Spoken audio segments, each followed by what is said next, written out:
Hadis selanjutnya 385 dari Al-Bara' ibn Azib radhiyallahu anhu dari Nabi SAW bahwa beliau bersabda tentang orang-orang Ansar, la yuhibbuhum illa mu'min wa la yubghiduhum illa munafiq, man ahabbahum ahabbahu Allah wa man abghadahum abghadahu Allah.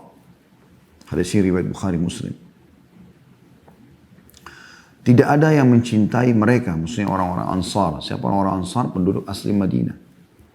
Mereka terdiri dari dua suku besar, Aus dan Khazraj. Tidak ada yang mencintai mereka kecuali seorang mukmin, dan tidak ada yang membenci mereka kecuali seorang munafik. Barang siapa mencintai mereka, pasti mereka dicintai Allah. Dan siapa yang membenci mereka, niscaya dia dimurkahi Allah. Hadis ini teman-teman memberikan gambaran kepada kita. Yang pertama mutiaranya adalah kedudukan kaum Ansar. Kaum Ansar ini ceritakan dalam Al-Quran, dalam surah Al-Hasyr. Ya, bagaimana mereka sangat suka, saking cintanya karena Allah, yang Allah perintahkan untuk mencintai seorang muslim, maka mereka sangat suka dengan para muhajirin. Ya, pendatang itu disambut luar biasa dari Mekah. Padahal pendatang ini bisa kita bahasakan orang-orang miskin sekarang. Walaupun mereka orang kaya, sebagian mereka kaya di Mekah, hijrah ke Madinah nggak ada duitnya sudah. Seperti Abdurrahman ibn Auf, ya. Nggak ada harta. Jadi kayaknya di Mekah, tapi berangkat ke Madinah dengan pakaian di badan. Karena semua hartanya diambil oleh orang Quraisy, termasuk istrinya tidak ikut. Maka disambut dengan meriah. Mereka miskin datang dari Mekah. Mereka diusir, bahkan terancam mati di negerinya. Lalu penduduk Madinah bisa saja menolak mereka. Atau bisa saja pada saat itu menyambutnya, tapi ya sudah silakan. Jadi pegawai kah? Jadi buruh kasar kah, gitu kan. Tapi bukan seperti itu. Orang-orang Ansar ini luar biasa. Allah Subhanahu wa taala memberikan mereka kedudukan secara khusus karena mereka sangat suka pada saat menyambut pendatang. Mereka mencintai buat para pendatang ini sebagaimana mencintai apapun buat diri mereka sendiri. Kita bisa lihat teman-teman sekalian keutamaan orang-orang Ansar ini dinukil dalam banyak sekali riwayat-riwayat. Di antaranya hadis Bukhari dari Anas bin Malik radhiyallahu anhu bahwasanya Nabi SAW bersabda, ayatul imani hubbul ansar wa ayatul nifaqi bughdul ansar. Tanda keimanan seseorang adalah mencintai kaum Ansar, dan tanda kemunafikan adalah membenci Ansar. Ini luar biasa gitu. Bagaimana mereka ini, teman-teman sekalian, punya kedudukan tersendiri. Ansar ini dari dua suku besar, Aus dan Khazraj. Ya. Memang mereka ini dikenal dari suku induknya Kaila namanya. Jadi Kaila ini nama seorang ibu ya sebenarnya yang menyatukan nanti dua suku besar ini. Nabi SAW menamakan mereka Ansar. Artinya penolong. Karena mereka betul-betul menolong ya, Nabi SAW dan kaum muslimin yang hijrah dari Mekah. Menyambut mereka dengan gembira. Ya. Dan disebutkan oleh Anas bin Malik radhiyallahu anhu pada saat beliau ditanya oleh Gailan bin Jarir tentang nama Ansar, dari mana nama Ansar ini? Apakah kalian menamakan diri kalian dengannya atau Allah lah yang menamakan kalian dengannya? Maka Anas bin Malik, orang asli Madinah dari Ansar, mengatakan radhiyallahu anhu, bahkan Allah lah yang menamakan kami dengan Ansar. Hadis riwayat Bukhari. Ya. Mereka luar biasa teman-teman sekalian, menyambut luar biasa kedatangan para muhajirin. Dan mungkin dalam sejarah manusia belum pernah ditemukan ada penduduk asli satu wilayah menyambut pendatang yang belum dikenal sebelumnya, yang belum jelas ya, kebaikan-kebaikannya di mata mereka. Walaupun tentu muhajirin orang-orang yang sangat baik. Sebagaimana terjalin ukhuwah yang sangat baik di antara mereka, karena orang-orang muhajirin juga punya kejiwaan, punya akhlak yang tinggi. Mereka bukan berarti disambut meriah, disiapin tempat tinggal, disiapin makan. Bahkan setiap orang Ansar berlumba-lumba memperebutkan muhajirin supaya ada yang tinggal di rumah mereka. Dan setelah muhajirin sudah berhasil pun bekerja, ada yang berhasil menjadi pedagang, udah mulai punya kemampuan, mau pindah rumah, mereka sedih, menangis. Karena mereka berharap itu keberkahan dari Allah SWT dengan adanya saudaranya muslim tinggal di situ. Jadi karena luar biasa akhlak orang-orang Ansar ini, menyambut mereka, Allah menjadikan melalui lisan Nabi Muhammad SAW mencintai orang-orang Ansar dan berlaku sampai hari kiamat.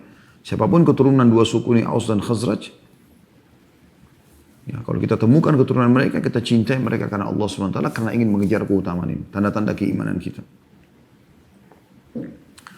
Predikat ini teman-teman melekat pada diri mereka karena mereka telah menyediakan tempat tinggal pertama untuk Rasulullah SAW dan orang-orang yang hijrah dari Madinah. Tidak hanya itu saja, mereka juga memperhatikan keperluan-keperluan dan kebutuhan hidup kaum muhajirin. Dari Nabi SAW sampai seluruh muhajirin. Baik mereka korbankan dengan jiwa mereka, bahkan harta-harta benda mereka. Serta mengutamakan kepentingan kaum muhajirin dalam banyak hal dibandingkan diri mereka sendiri. Walaupun mereka dalam keadaan kesulitan dan membutuhkan.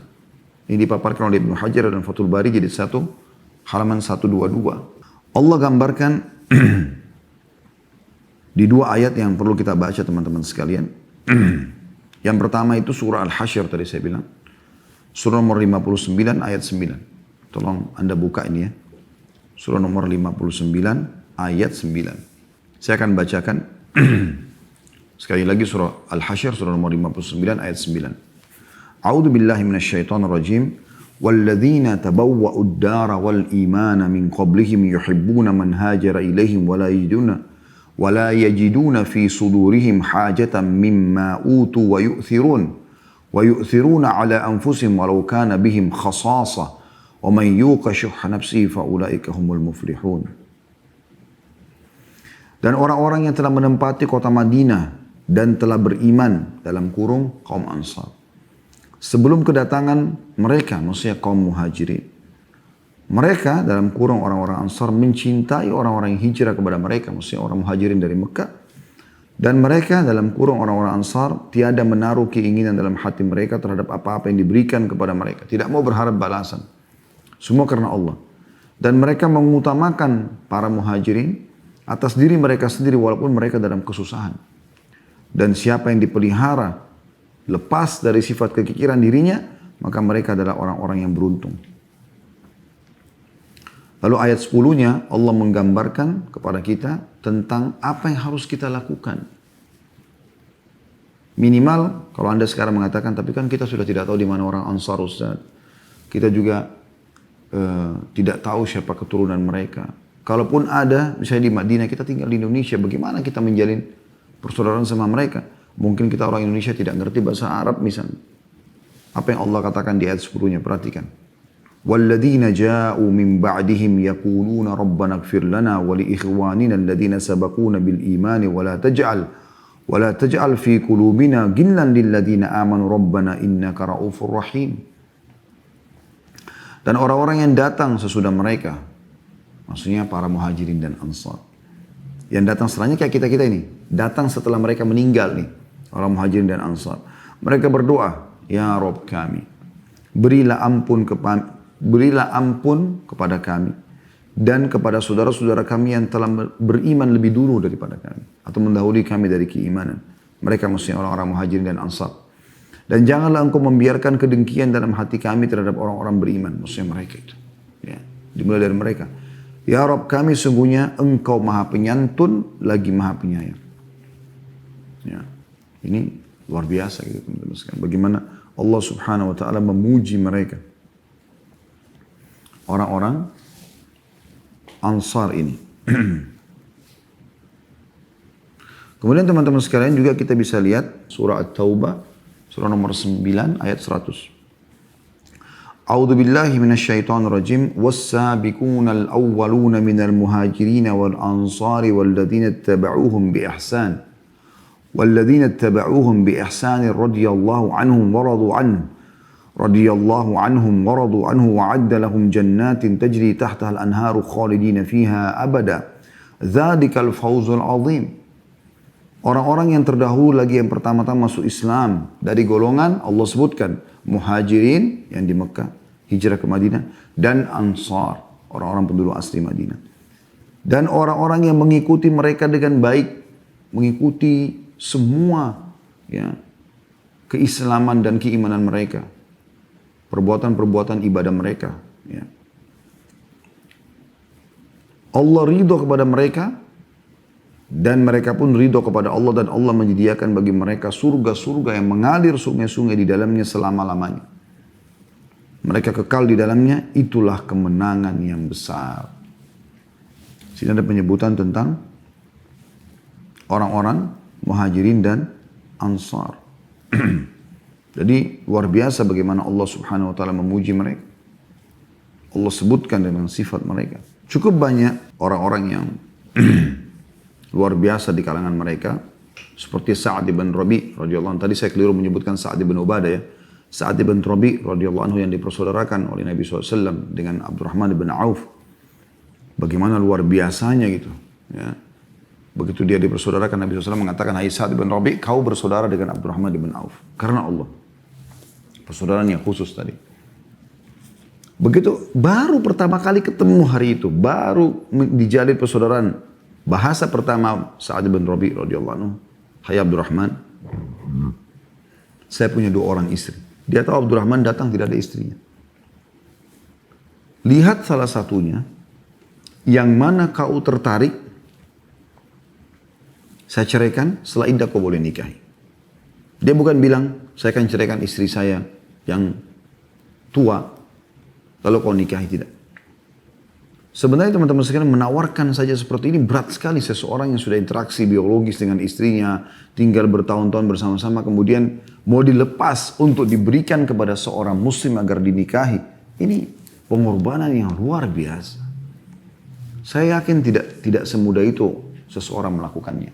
Tapi sosok Ansar Sa'ad bin Rabi radhiyallahu anhu itu luar biasa. Bagaimana beliau menawarkan itu? Dia boleh menawarkan menikah saja sama sepupu saya, ya. Sesuku saya. Siapa yang kau ingin nikah, tinggal tunjuk, saya lamarkan. Enggak. Supaya menunjukkan dia betul-betul serius dalam persaudaraan Islamnya ini, istri saya. Ini luar biasa beratnya ini. Enggak mungkin ini kecuali karena keimanan. Makanya Allah SWT menjadikan mencintai mereka ini bagian daripada keimanan. Membenci mereka bagian daripada kemunafikan. Karena mereka sudah menjadi contoh dan sudut teladan yang terbaik dalam masalah keimanan. Berat ini teman-teman sekalian. Anda renungi sekarang. Anda laki-laki yang mengikuti acara saya, bersama saya juga. Mustahil, sepertinya mustahil sekali kalau kita itu mau menawarkan istri kita. Dilihat oleh seseorang saudara muslim, pendatang tidak dikenal baru ketemu hari itu. Ya. Kemudian kita suruh lihat yang mana cocok, diceraikan, setelah itu dinikahi sama dia. Dan kita bisa setiap hari mungkin pada saat pun dinikahi, melihat dan kita tahu ini mantan istri. Itu enggak sulit sekali. Sementara tidak ada masalah sama istri-istri, bukan melakukan sebuah pembangkangan misalnya, bukan karena dia jahat. Ini berat. Tidak cukup di situ. Sa'ad bin Rabi radhiyallahu anhu dengan luar biasanya, dia mengatakan, aku adalah pemilik kebun kurma terbanyak di Madinah, terluas. Aku ingin bagi 2 harta itu, ambil setengahnya langsung. Orang baru dikenal hari itu. Kita teman-teman sekalian kalau ada pendatang dari luar kota, kemudian mengatakan saya butuh makan, saya butuh modal mungkin 100 ribu, 200 ribu, 1 juta. Mungkin kita berpikir 10 kali untuk memberikan. Siapa orang ini? Baru datang, belum kenal. Tapi Islam memuliakan konsep ukhuwah ini, dijadikan sebagai penyebab keimanan dan dianjurkan setiap muslim melakukan. Ini luar biasa. Dan Sa'ad bin Rabi contoh yang selalu dinukil tentang masalah ukhuwah ini karena ketulusan dia. Setengah harta teman-teman. Dan ini bukan orang punya, misalnya dia mengatakan saya punya 1 kebun kurma. Kalau di Indonesia mungkin saya punya 1 perkebunan mangga, durian, apalah rambutan. Misalnya 1 hektar, udah kamu ambil setengah hektar buat saya. Ini perkebunan kurma di Madinah, setengahnya itu punyanya Sa'ad bin Rabi, saking luasnya. Dan dia ingin bagi 2. Itu luar biasa, teman-teman. Wajar dan pantas Nabi SAW menyampaikan dan Allah perintahkan agar mencintai Ansar bagian daripada keimanan. Membenci adalah kemunafikan. Juga Abdurrahman punya sifat mulia tentunya. Dia bukan dengan penawaran itu langsung, oh ya baiklah gitu. Saya mau istri yang ini. Baik kita mulai sekarang tulis kesepakatan setengah harta buat saya. Enggak. Dia juga punya iman. Dia punya harga diri. Dia mengatakan semoga Allah berkahi keluargamu. Maknanya tidak usah ceraikan istrimu. Saya juga tidak butuh nikahi. Tapi semoga Allah berkahi. Justru karena kebaikanmu ini Allah tambah berkah dalam rumah tanggamu. Kamu akan makin betah sama kedua istrimu. Makin baik. Dan semoga Allah berkahi hartamu. Ditolak juga setengah kekayaan Madinah ini ditolak sama dia. Lalu dia minta cuma ditunjukkan ke pasar. Dia mulai dagang sampai dia punya usaha sendiri. Kemudian dia menikah dengan salah satu wanita Ansar.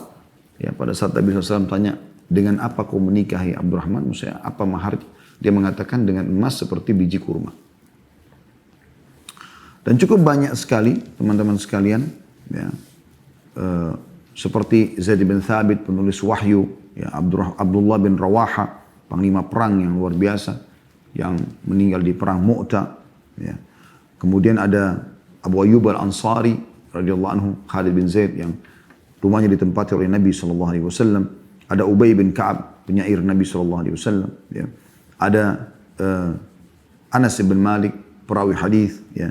Jabir bin Abdullah, perawi hadis, dan sekian banyak tokoh-tokoh yang masyhur sekali dari orang-orang Ansar. Ini pelajaran pertama teman-teman yang bisa kita ambil ya, daripada hadis ini, yaitu Nabi SAW mengatakan la yuhibbuhum illa mu'min. Tidak akan menyukai orang-orang Ansar kecuali orang-orang beriman. Jadi tolak ukurnya di situ. Wala yubghiduhum illa munafik, dan tidak ada yang membuat mereka marah ya, kecuali orang-orang munafik. Tentu ada orang munafik juga dari kalangan penduduk Madinah ya. Tapi mereka tidak dapat julukan Ansar itu. Seperti Ubaidillah bin Salul ya. Pemimpin orang munafik dari suku Khazraj. Tapi dia tidak dihitung di sini. Yang dihitung hanya orang-orang yang beriman saja. Kemudian pelajaran yang kedua, bagaimana mencintai Ansar bukan cuma tanda-tanda keimanan. Dan membencinya bukan cuma tanda-tanda kemunafikan. Tapi siapa yang mencintai mereka, Allah mencintainya. Dan siapa yang membuat mereka marah, Allah marah padanya. Diambil dari potongan hadis, man ahabbahum ahabbahullah, wa man abghadahum abghadahu. Siapa yang mencintai mereka, Allah cinta pada mereka. Siapa yang benci mereka, Allah pun benci pada mereka. Ini keutamaan yang luar biasa, teman-teman sekalian. Keutamaan yang luar. Tentu keutamaan kaum Ansar cukup banyak, ya, sangat luas bahasannya. Anda kalau ketik di Google keutamaan kaum Ansar akan keluar banyak sekali artikel yang menjelaskan masalah itu. Tapi ini diantaranya yang sudah kita sebutkan teman-teman sekalian.